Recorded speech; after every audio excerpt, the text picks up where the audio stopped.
Islamic scholar مفتی محمد یوسف تیبی حفظہ اللہ تعالی، فاضل Medina university. محترم سامعین اور سامعات، اللہ تبارک و تعالی اس جہان کا خالق و مالک ہے۔ وہی اس جہان کو چلاتا ہے۔ اس نے ساری کائنات کو اسباب کے ساتھ جوڑا ہوا ہے، مگر وہ اسباب کا محتاج نہیں ہے۔ یہ بات درست ہے کہ کمائی کرنے جاؤ تو رزق ملتا ہے، مگر وہ کمائے بغیر بھی دے سکتا ہے۔ یہ بات درست ہے کہ شادی کرو تو اولاد ہوتی ہے، مگر وہ شادی کے بغیر بھی دے سکتا ہے۔ کائنات کو اسباب کے ساتھ جوڑنے کا مطلب یہ نہیں کہ وہ فارغ ہو گیا ہے، اب اسباب ہی چلا رہے ہیں۔ آج بھی مکمل کنٹرول اس کے ہاتھ میں۔ روٹین یہ ہے کہ آگ جلا دیتی ہے، مگر وہ چاہے تو آگ کو جلانے سے منع کر سکتا ہے۔ روٹین یہ ہے کہ دریا انسان کو بہا جاتا ہے، مگر وہ چاہے تو دریا کو آگے بڑھنے سے روک سکتا ہے۔ فاضرب لهم طریقا فی البحر یبسا لا تخاف درکا ولا تخشا۔ جہاں صدیوں سے سمندر بہہ رہا تھا، ایک ڈنڈا مارا 12 راستے بن گئے، اور ایسا نہیں ہوا کہ باقی تو سمندر بہت گہرا تھا، جہاں سے راستہ بنا وہاں 1-1 فٹ پانی رہ گیا، چلو مجاہد گزر جائیں گے۔ کہا نہیں، طریقاً یبساً، ہم نے نیچے سے مٹی کو خشک کر دیا۔ وَكَانَ كُلُّ فِرْقٍ كَالطَّوْدِ الْعَظِيمِ، دونوں طرف پانی پہاڑ کی طرح کھڑا ہے، اور بیچ میں راستے کی مٹی بھی خشک ہے۔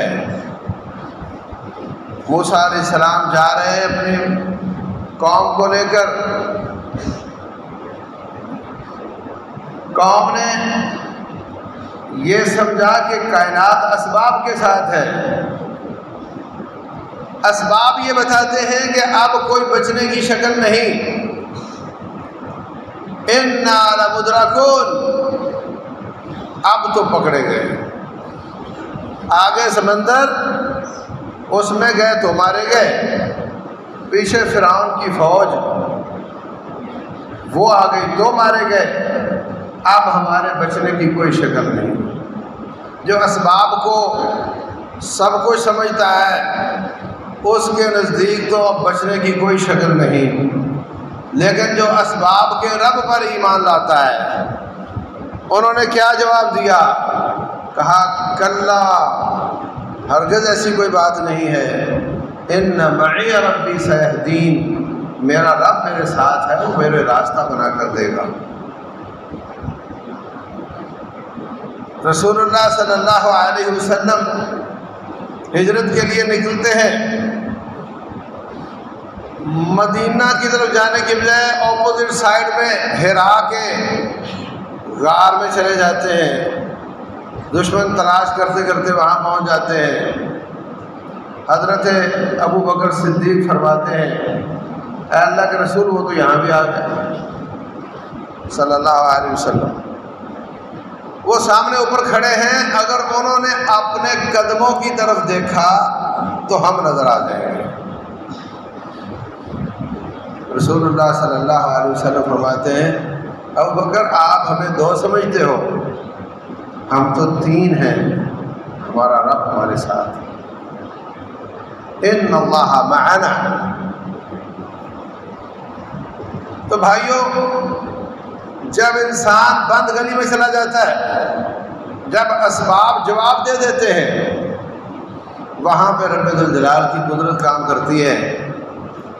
ابراہیم علیہ السلام دعائیں مانگتے رہے، یا اللہ بچہ دے دے، نہیں دیا۔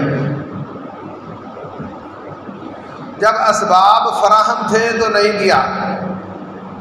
یہاں لوگ کہتے ہیں فلاں بابے کے پاس جاؤ، وہ بڑا مستجاب الدعوات ہے، اس کی رب ہر دعا سنتا ہے، اور رب تو رب ہے، چاہے تو کسی گناہگار کی بھی سن لیتا ہے، چاہے تو ابراہیم خلیل کی نہیں سنتا۔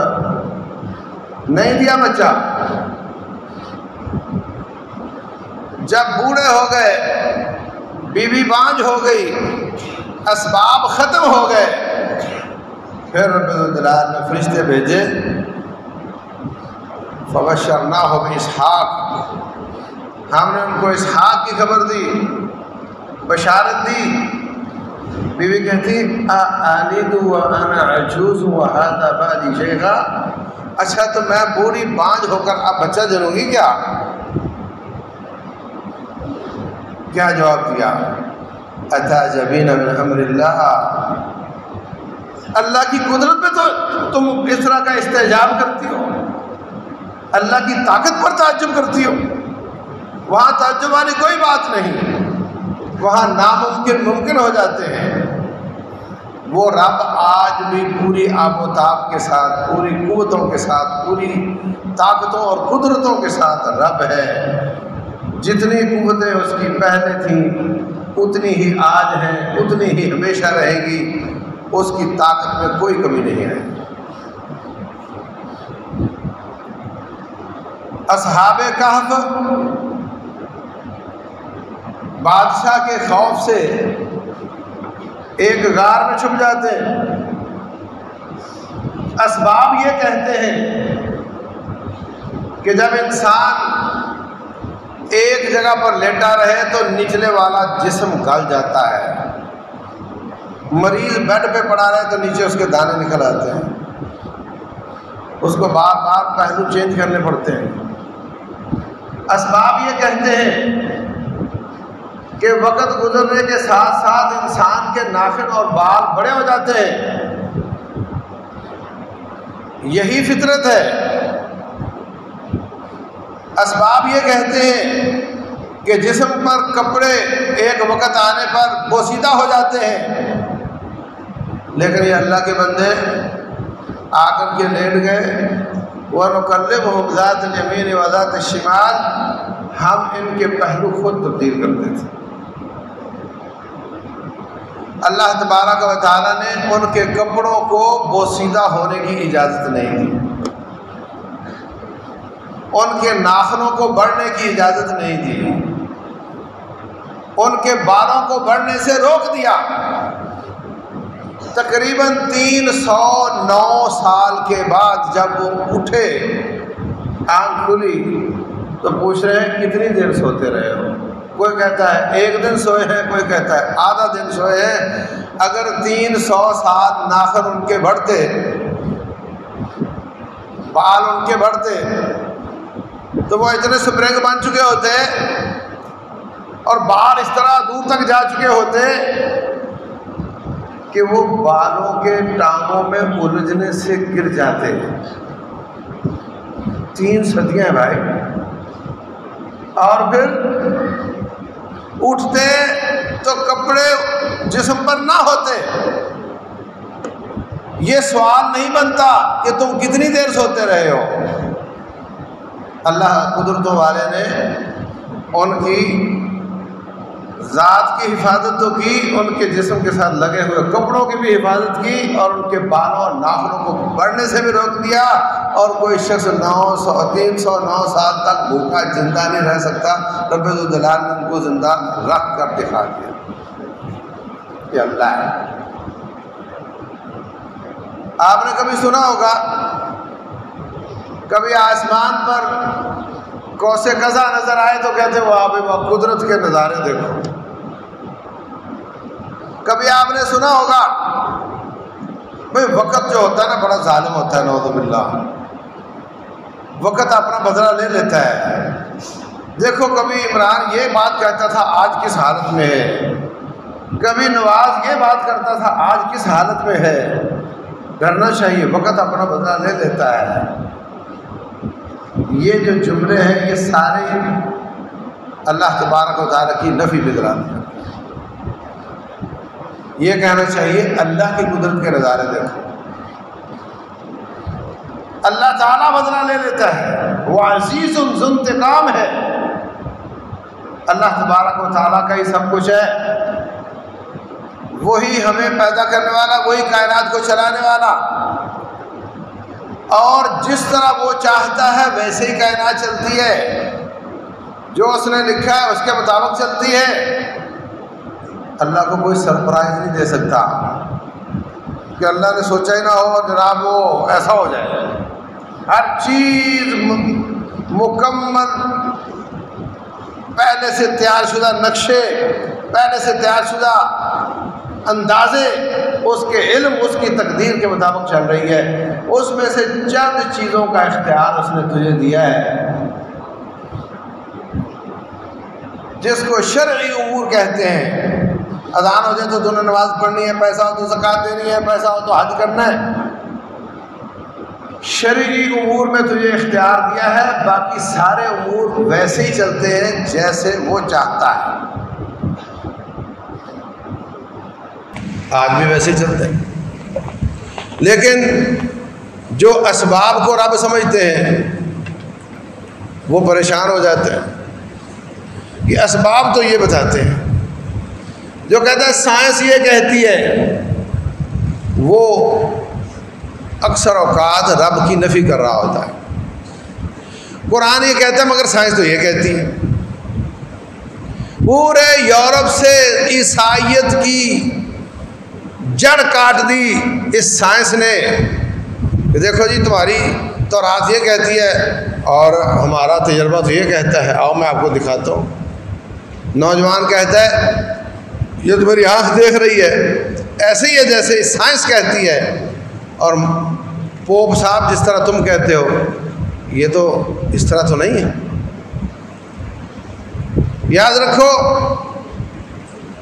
اللہ تبارک و تعالی آج بھی اسباب کا مالک ہے، مسبب الاسباب ہے.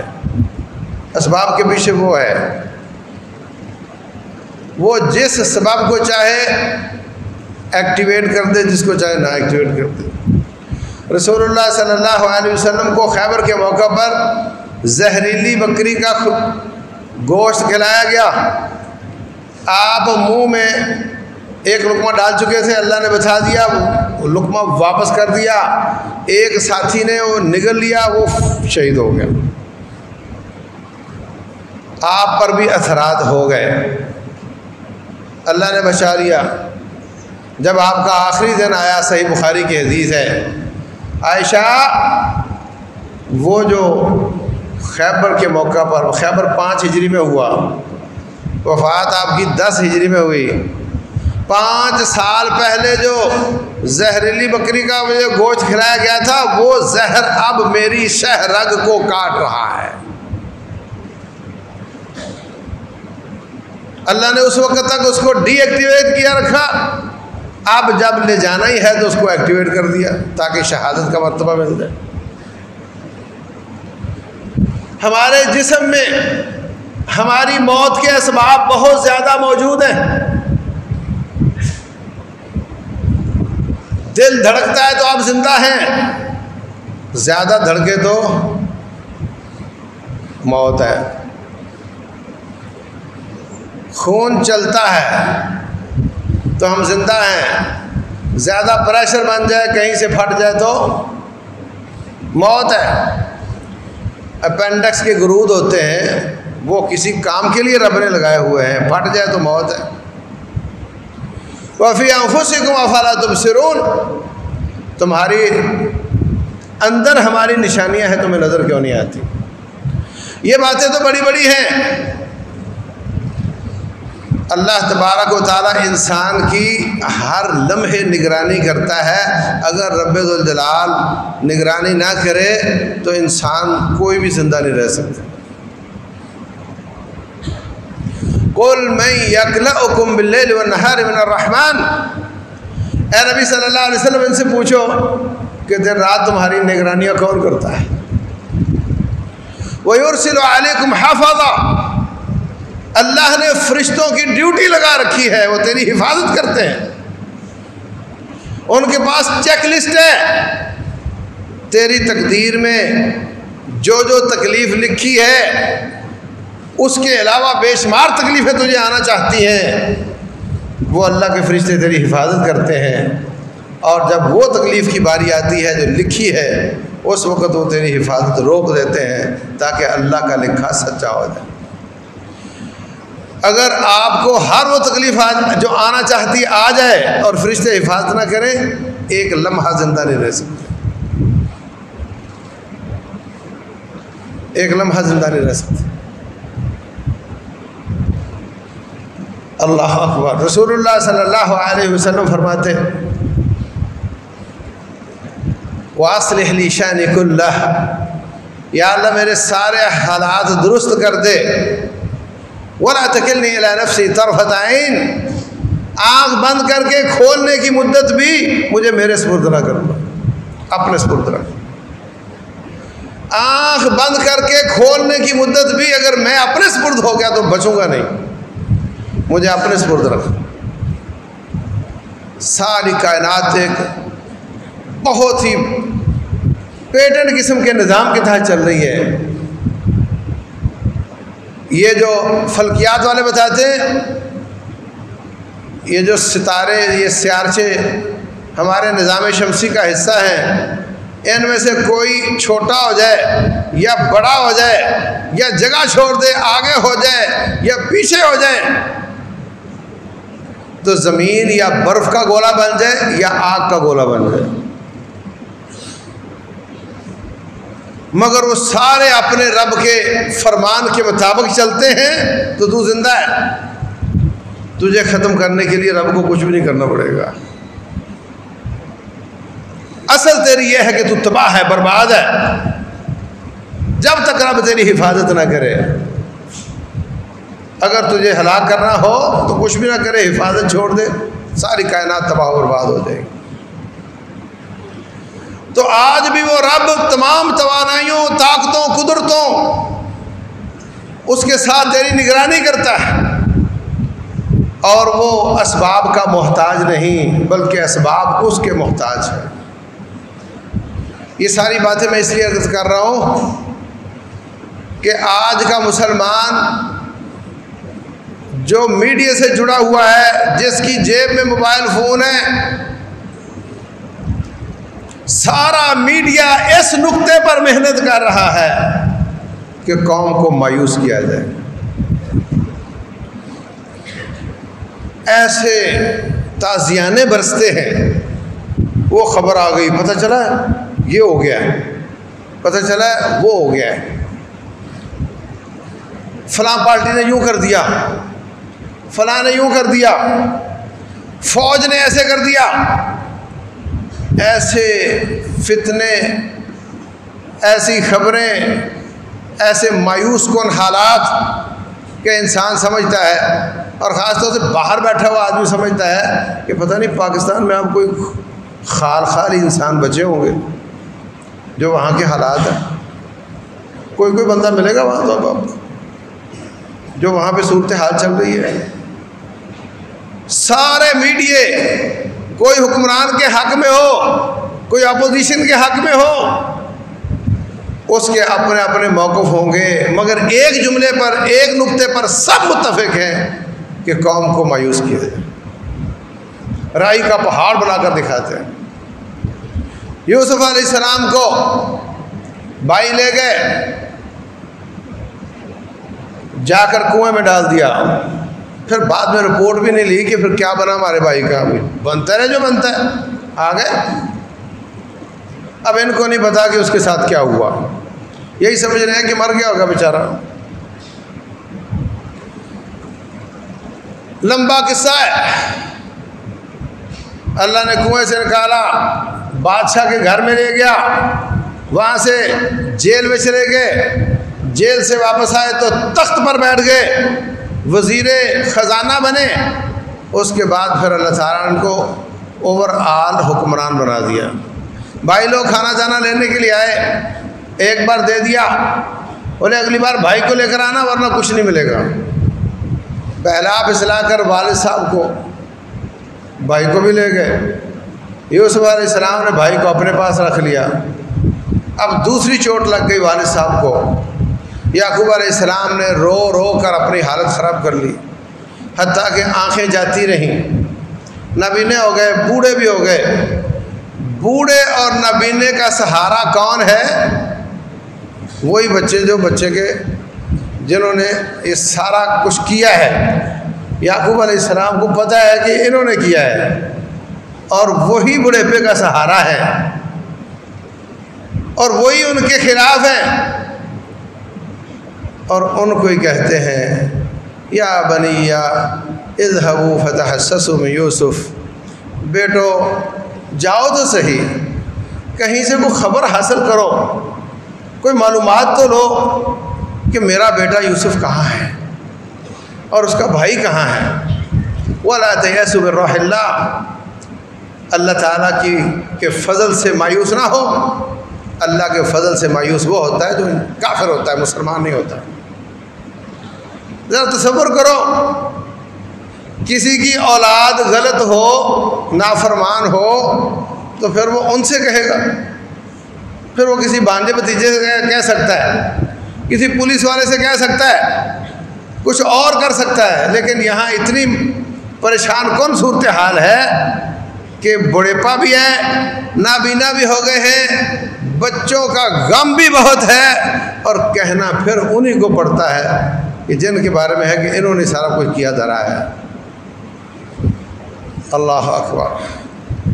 وہ آگے سے کہتے ہیں ابا آپ نے نا بیٹوں کا ذکر کرتے کرتے ان کو یاد کرتے کرتے لگتا ہے اپنی جان دے دینی ہے۔ او تکون من الہالکین حتی تکون حرادا او تکون من الہالکین، آپ بنا آپ کو اور کام ہی کوئی نہیں ہے، بس ان کا ذکر کرتے رہتے ہیں۔ ٹینشن لے لے کر اب ایک آنکھیں ضائع ہو گئی ہیں، اور اب لگتا ہے اپنی جان بھی پیش کر دینی ہے۔ چلے گئے، بات ختم ہوئی، پچھلے بھول جاؤ، اگلی زندگی شروع کرو۔ یہ موٹیویشنل اسپیکر بنے ہوئے ہیں۔ ہاں، ماضی کی تلخیاں بھول جاؤ، اگلی بات کرو۔ وہ پھر ان کو ہی کہتے ہیں جاؤ جا کر تلاش کرو، مایوس نہ ہو۔ کیوں؟ بیٹے اسباب کی طرف دیکھتے ہیں اور باپ نبی اسباب کے رب کی طرف دیکھتا ہے۔ ان کو پتہ ہے کہ جتنی بھی گھٹائیں ہوں، جتنی بھی مایوسیاں ہوں، جو بھی حالات خراب ہوں، بہرحال میرا رب موجود ہے اور وہ انہونی کر سکتا ہے، ایسا کچھ ہو سکتا ہے کہ مجھے میری اولاد مل جائے۔ وہ مایوس نہیں ہو رہے، وہ ان سے کہہ رہے ہیں۔ تو عزیز بھائیوں، اگر ہمارا رب زندہ ہے، اگر کسی کا رب زندہ ہے تو اس کو مایوس نہیں ہونا چاہیے، حالات جیسے بھی ہوں۔ البتہ یہ ضرور ہے کہ اصلاح کی کوشش کرنی چاہیے۔ سارا میڈیا حکمرانوں کی اصلاح پر لگا ہوا ہے، انہوں نے یہ کیا، انہوں نے وہ کیا، انہوں نے ڈالر وہاں پہنچا دیا، انہوں نے پیٹرول وہاں پہنچا دیا، انہوں نے آٹا یہاں پہنچا دیا، انہوں نے غلط کیا، اس میں کوئی شک نہیں انہوں نے غلط کیا، کوئی شک نہیں، آپ سچے ہیں۔ لیکن کیا آپ بیان بازی کر کے، الزام تراشی کر کے، مذاق اڑا کر، چغلیاں کھا کر، تہمتیں لگا کر، جھوٹ بول کر، کیا آپ ان کی اصلاح کر سکتے ہیں؟ آپ کے پاس پوسٹ آتی ہے، پوسٹ کیا آتی ہے کہ نواز شریف نے اتنی کرپشن کر لی، آپ اس کو 10 لوگوں کو بھیج دیتے ہیں، 10 لوگ آگے 10 گروپوں میں ڈال دیتے ہیں، وہ آگے بھیج دیتے ہیں۔ آپ نیب نہیں، آپ کو نہیں پتا کہ بات درست ہے یا نہیں، لیکن آپ نے بھیج دی، آپ نے جھوٹ پھیلا دیا۔ رسول اللہ صلی اللہ علیہ وسلم فرماتے ہیں، معراج کی رات میں نے دیکھا ایک آدمی، اس کے پاس ایک فرشتہ، وہ ناک میں کینچی ڈال کر گدی تک لے جاتا ہے، پھر منہ میں کینچی ڈال کر گدی تک لے جاتا ہے، پھر وہ الٹے ہاتھ پہ شروع ہو جاتا ہے، جب الٹے ہاتھ پہ کاٹتا ہے تو سیدھا ہاتھ درست ہو جاتا ہے،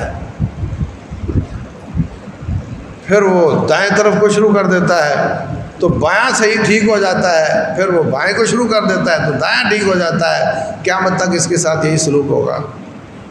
کبھی کانٹا چبھے تو درد ہوتی ہے، جب چمڑے کو چھری کاٹے گی، کینچی کاٹے گی تو کیا ہوگا؟ کہا اس کا کیا قصور ہے؟ کان یکذب کذبۃ تبلغ الآفاق، فرشتے نے کہا یہ جھوٹ بولتا تھا، اس کا جھوٹ آفاق تک جاتا تھا۔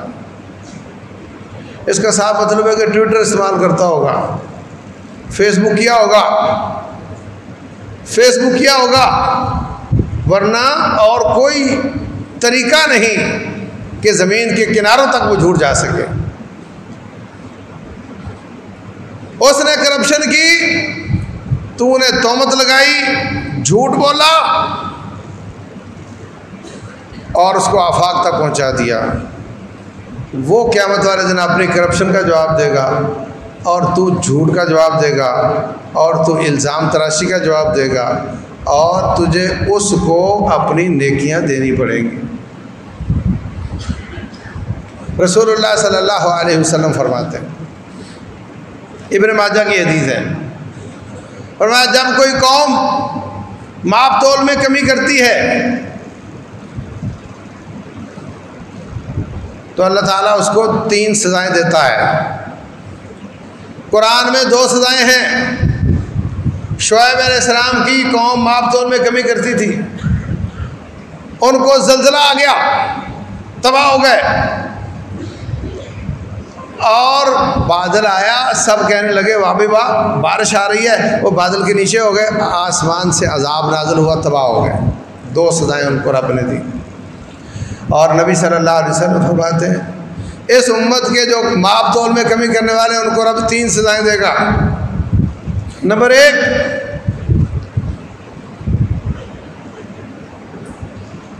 1، یہ کہ اللہ تعالیٰ ان کو قحط سالی اور اناج کی کمی کے ساتھ پکڑ لے گا۔ آپ زرعی ملک ہو کر بھی گندم باہر سے منگواتے ہیں، کپاس بھی مصر سے آتی ہے، تیل یہ بھی باہر سے آتا ہے، زرعی ملک ہیں، اس کے باوجود صورتحال یہ ہے اناج کی کمی، کھانے دانے کی چیزوں کی کمی۔ نمبر 2، وشدت المعونہ، مہنگائی بڑھ جائے گی، مہنگائی بڑھ جائے گی۔ عمران نے مہنگائی بہت کی تھی تو اپوزیشن مظاہرے کرتی تھی۔ میں نے اس وقت خطبے میں کہا تھا اگر یہ حکومت چینج ہوئی، کوئی اور آئی تو وہ اور مہنگائی کرے گی، اور جب اگلی حکومت آئی تو پھر میں نے خطبے میں کہا تھا یہ چینج ہوئی تو اور مہنگائی کرے گی۔ اگلے نے بھی کر دی، اب ان میں سے پہلے اگر کوئی واپس آیا تو وہ اور مہنگائی کرے گا۔ وجہ کیا ہے؟ وجہ یہ ہے کہ جرم وار ہم ہیں، مجرم ہم ہیں، قصوروار ہم ہیں، اور جو حکمران ہیں یہ جوتیاں ہیں، یہ کوڑے ہیں جو اللہ تعالیٰ ہمارے سر پہ مارتا ہے ہماری جرم کی وجہ سے۔ اب کوئی جلاد کوڑے مارے ہو تو کوڑے کے خلاف مظاہرے شروع کر دو۔ کوڑا بڑا غلط ہے، ایسے لگتا ہے کہ بڑی درد ہوتی ہے۔ کوڑے کے خلاف مظاہرے نہیں ہوتے، کوڑا مارنے والے کے سامنے التماس ہوتی ہے، توبہ ہوتی ہے، معذرت ہوتی ہے، اپنے اعمال کی اصلاح ہوتی ہے، گناہوں سے توبہ استغفار ہوتا ہے، تو پھر وہ اپنا کوڑا اٹھا لیتا ہے۔ یہ حکمران ہمارے لیے رب ذوالجلال کا کوڑا ہے ہمارے کرتوتوں کی وجہ سے۔ پہلی سزا قحط سالی پانی کی کمی ہو سکتا نہ ہو، پانی کی زیادتی ہو، مقصد تو صرف یہ ہے کہ اناج ضائع ہوگا۔ نمبر 2 مہنگائی، نمبر 3 وجور السلطان علیہم، اللہ ان پر ظالم حکمران مسلط کر دے گا۔ قصور میرا اپنا ماپ تول کی کمی ہم کرتے ہیں۔ آپ میں اگر ہاتھ کھڑے کراؤ نا کہ ابھی ماپ تول کی کمی کون کرتا ہے، تو سارے ہاتھ کھڑے کر دیں گے کہ ہم نہیں کرتے، ہم نہیں کرتے، ہماری دکان ہی نہیں ہے، ہم نے ماپ تول کی کمی کیسے کرنی ہے؟ ہر بندہ کو کام تو کرتا ہے نا۔ کوئی ملازم وقت پر آتا ہے دفتر میں؟ ہاں اللہ ماشاء اللہ شاید ہی ہو۔ اور کتنے ہیں جو وقت سے پہلے نکل جاتے ہیں؟ ہاں نا۔ اور کبھی تنخواہ لیتے وقت کہا کہ ہمیں نے وقت تھوڑا دیا تھا اس لیے تنخواہ کم کر دو۔ ماپ تول کی کمی کیا ہوتی ہے کہ لینا ہے تو زیادہ، دینا ہے تو کم، پیسے پورے سامان تھوڑا۔ پوری قوم پیسے پورے لیتی ہے، سروس تھوڑی دیتی ہے پوری قوم، اللہ ماشاء اللہ۔ ایسا ہے کہ نہیں؟ مزدور مزدوری کرنے آتا ہے، پورا کام کرتا ہے، ڈنڈی مارتا ہے۔ پوری قوم کی صورتحال یہ ہے، اللہ ماشاء اللہ۔ اس وجہ سے رب ذوالجلال اپنے کوڑے برساتا ہے، وَلَنُذِيقَنَّهُم مِّنَ الْعَذَابِ الْأَدْنَىٰ دُونَ الْعَذَابِ الْأَكْبَرِ لَعَلَّهُمْ يَرْجِعُونَ۔ ہم ان کو بڑی سزا سے پہلے چھوٹے چھوٹے جھٹکے دیں گے تاکہ باز آ جائیں۔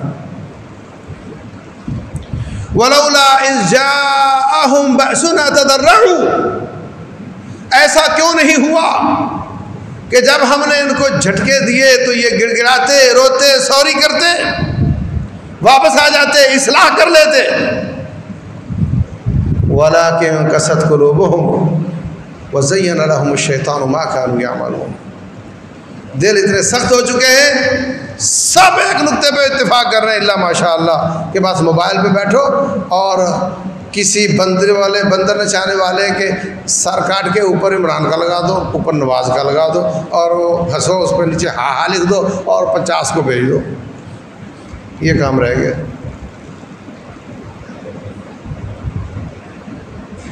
یہ کام رہ گیا۔ رب ذوالجلال فرماتے ہیں اليوم نختم على افواههم وتكلمنا ايديهم وتشهد ارجلهم بما كانوا يكسبون۔ شاید یہ آیت اتنی واضح صحابہ کے زمانے میں نہ ہو جتنی آج ہے۔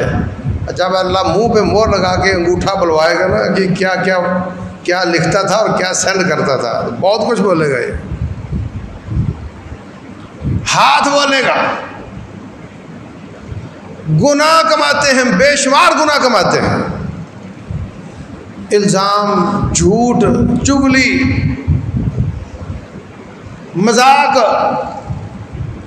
حد کے عزت، اور دبا کر لگے ہوئے ہیں۔ بیوی شوہر بیٹھے ہوئے ہیں ایک بیڈ پہ، وہ اپنا لگا ہوئی لگی ہوئی اپنا لگا ہوا ہے، بیٹے نے اپنا پکڑا وہ ادھر لگا ہوا ہے، سب ایک نقطے پہ جڑے ہوئے ہیں۔ یعنی کوئی دور دور توبہ کے اثرات نظر نہیں آتے۔ اور رب اپنا عذاب تب ٹالے گا جب ہم واپس آئیں گے، جب ہم واپس آئیں گے، جب ہم توبہ کریں گے، جب ہم رجوع کریں گے، تو کوئی شک کی بات نہیں، سارے حالات میرے رب کے اختیار میں، وہ جب چاہے پھیر دے، جب چاہے حضرت عمر بن خطاب جیسا بندہ لے آئے رضی اللہ عنہ وارضاہ، وہ آج بھی اس آیت کے مطابق ہے، تؤتی الملک من تشاء وتنزع الملک ممن تشاء وتعز من تشاء وتذل من تشاء بیدک الخیر انک علی کل شیء قدیر۔ آج بھی عزتوں و ذلتوں کا مالک وہ ہے، آج بھی بادشاہیاں دینے والا وہ ہے۔ اگر وہ ان مسلمانوں پہ ظلم کرنے والوں کو حکومتیں دیتا ہے تو وہ اچھے کو بھی دے سکتا ہے، لیکن یہ سزا ہے ہمارے لیے۔ اگر ہم توبہ طائب ہو جائیں تو وہ اچھے لوگوں کو بھی لا سکتا ہے۔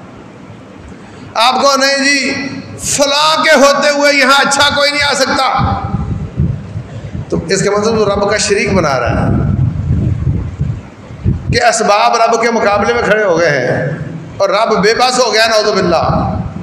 ایسا کچھ نہیں ہے۔